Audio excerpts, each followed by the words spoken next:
Sigurno vas zanima koji su osnovni elementi budžeta Republike Srbije za 2011. godinu. Svi dobro znamo da je to odmrzavanje plata i penzija, da se u suštini radi o povećanju decembarskih plata koje se isplaćuju u januaru, pri čemu će rast u januaru biti limitiran na 2%, s tim što će one najniže plate biti više povećane.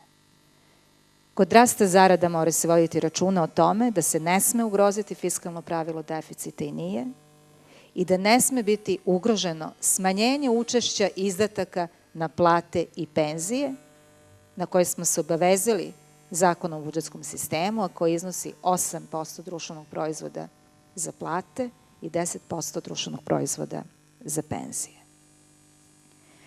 Takođe, povećana su transferna sredstva lokalnim samoupravama za skoro 25%, mislim da se radi o broju od 32 milijarde dinara.